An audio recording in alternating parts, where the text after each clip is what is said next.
पश्चिम बंगाल चुनाव से पहले ही कांग्रेस की अंदरूनी कलह खुलकर सामने आ गई है। बंगाल में कांग्रेस, लेफ्ट और आईएसएफ की अलायंस पर कांग्रेस नेता आनंद शर्मा और अधीर रंजन सामने आए। कांग्रेस के सीनियर लीडर आनंद शर्मा ने पश्चिम बंगाल में इंडियन सेकुलर फ्रंट के साथ गठबंधन करने पर सवाल उठाया है। उन्होंने कहा है कि आईएसएफ के साथ गठबंधन करना कांग्रेस की मूल विचारधारा गांधीवाद और नेहरू के सेकुलरिज्म के खिलाफ है। बंगाल में संयुक्त मोर्चा की रैली में अधीर रंजन चौधरी के खड़े होने पर भी सवाल उठाया। कहा कि प्रदेश अध्यक्ष की मंच पर मौजूदगी शर्मनाक है। इस पर कांग्रेस प्रदेश अध्यक्ष अधीर रंजन ने कहा कि हम राज्य के प्रभारी हैं, लेकिन बिना किसी अनुमति के अपने दम पर कोई फैसले नहीं लेते हैं। आईएसएफ के साथ बंगाल में अलायंस का फैसला हाईकमान का है।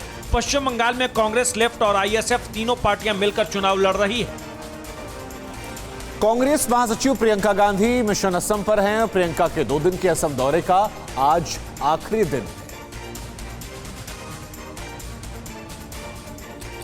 असम के चुनावी रण को जीतने के लिए प्रियंका गांधी ने अपनी पूरी ताकत झोंक दी है। प्रियंका अपने दौरे के दूसरे दिन भी कई कार्यक्रमों में हिस्सा लेंगी। प्रियंका गांधी सुबह 9 बजे सदरू चाई एस्टेट में महिला मजदूरों के साथ बातचीत करेंगी। वो सुबह 11 बजे तेजपुर के महाभैरव मंदिर जाएंगी। प्रियंका गांधी दोपहर 12 बजे तेजपुर में एक रैली को भी संबोधित करेंगी। इससे पहले प्रियंका गांधी ने अपने असम दौरे की शुरुआत गुवाहाटी के मशहूर कामाख्या देवी मंदिर में पूजा अर्चना कर की। प्रियंका ने असम के लखीमपुर में स्थानीय लोगों से मुलाकात की और उनके साथ ट्राइबल डांस भी किया।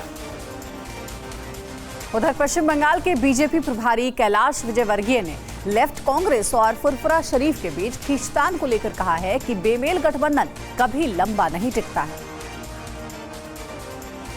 कैलाश जी, बड़ा डेवलपमेंट हुआ है कि कांग्रेस, फुरफुरा शरीफ और लेफ्ट का जो अलायंस था उसमें बड़े आपस में दरार आ रही है। कांग्रेस, फुरफुरा शरीफ में बात नहीं हो पा रही है। बीजेपी इस किस नज़र देख रही है कि आपके लिए बेनिफिट हो गया, फायदा हो गया आपके लिए? नहीं, मुझे लगता है कि भारतीय जनता पार्टी का टारगेट है 51% वोट, और हम वो लाकर 2/3 बहुमत से सरकार बनाएंगे। किसका किससे गठबंधन होता है उससे हमें कोई फर्क नहीं पड़ता। इनके आपस में एक दूसरे के वोट कटेंगे, पर हम तो 2/3 बहुमत की ओर बढ़ चुके हैं। फुरफुरा शरीफ को कम्युनल, कुछ लोग कह रहे हैं कि कम्युनल पार्टी से कांग्रेस गठजोड़ कर रही है। अपने बेमेल जो समीकरण होता है, बेमेल जो गठबंधन होता है, वो कभी भी लंबा नहीं टिकता।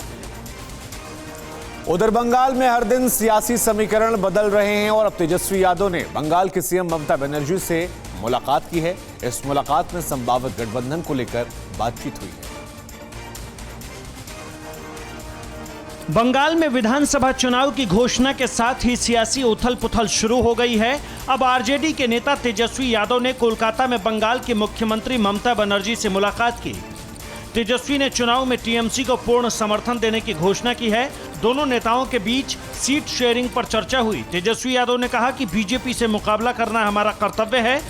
मुलाकात के बाद तेजस्वी ने कहा कि ममता दीदी के साथ हमारे रिश्ते बहुत अच्छे हैं। तेजस्वी ने यह भी कहा कि बंगाल में हमारी प्राथमिकता बीजेपी को सत्ता में आने से रोकना है।